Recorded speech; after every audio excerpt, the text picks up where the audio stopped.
we have a great comedian. He's hilarious. He's awesome. He makes a mean cup of coffee. Give it up for Joe. Thank you, thank you. Give it up for Hannah again.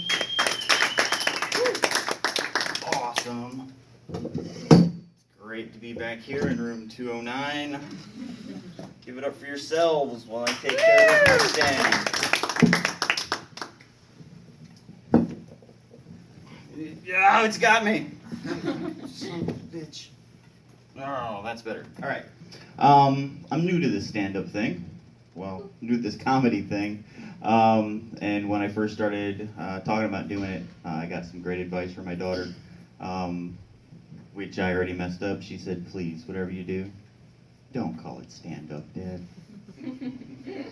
If you suck at the first, they're not going to stick around to see if you're funny.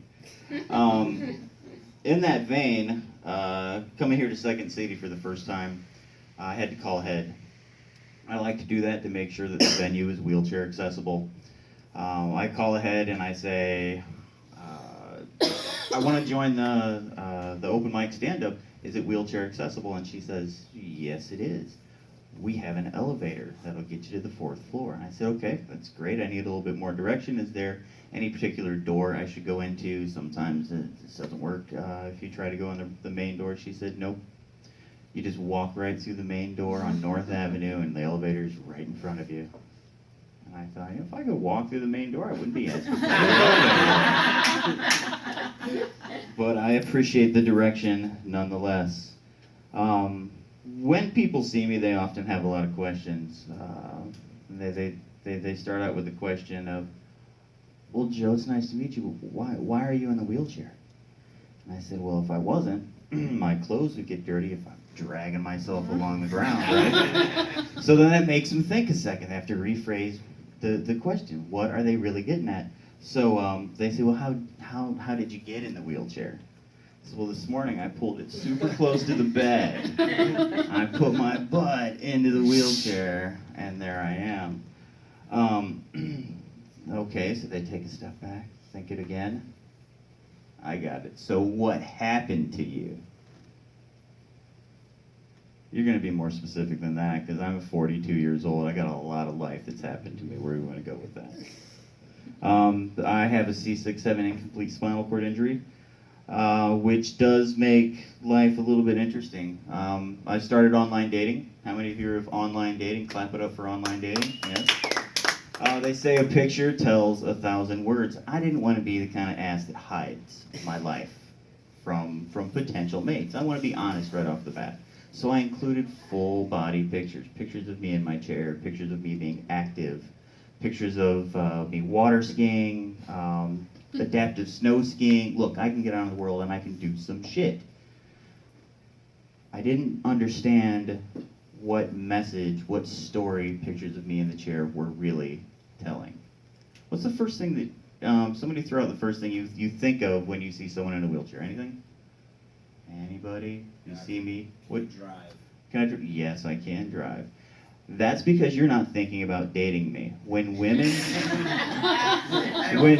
when women are looking for someone to date and they see the picture of the guy in the wheelchair, that's an advertisement saying, this guy's dick don't work. All right, which is far from the truth. They are sorely mistaken. And in fact, if they give me a chance, they might be sorely walking down the road the next day. There you go. Thank you. That's my time. All right, Joe. You did a great job, like we talked about yesterday, of kind of filling that time before you get on stage. That was great. About just give it up for the next comedian, kind of joking around a little bit about getting the mic set up the way you wanted or the cord with the chair. That was fantastic. How'd the jokes feel up there? Felt a little bit better. Yeah. I was trying to take in the let us see what life is like a little bit more, but still keep it broad. Like, I'm not just in a wheelchair. Absolutely. I do other shit. Absolutely. Too. And I think that kind of comes in your attitude.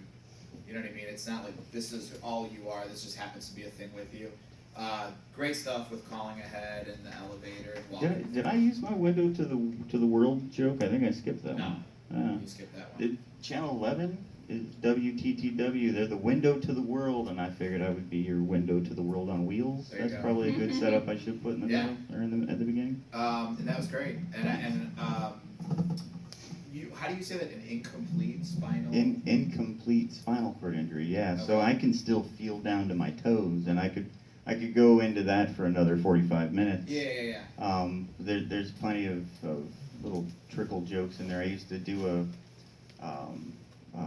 thing where I talked about spinal cord injuries to nursing students, Oh, okay.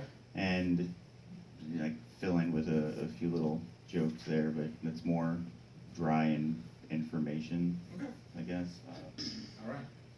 Excellent. And then I think getting to the part about what women think, instead of asking the crowd, that sort of stopped the momentum a little Okay. bit, because even if they're thinking it, I don't think anyone in the crowd is No one's go, gonna say your dick hey, don't does your work. dick work? Like, there's just no way, 'cause God forbid you're like, Jesus, no, that's not what I was saying. It's like, oh my God, I'm the worst person. So it's like, we need to find a real slick way to get in there. Okay. And I got a couple ideas.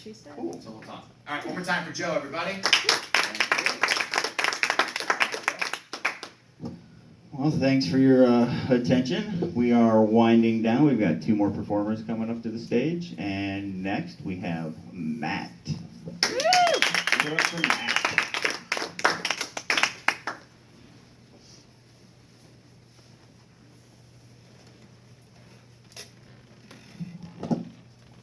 Thank you, Joe.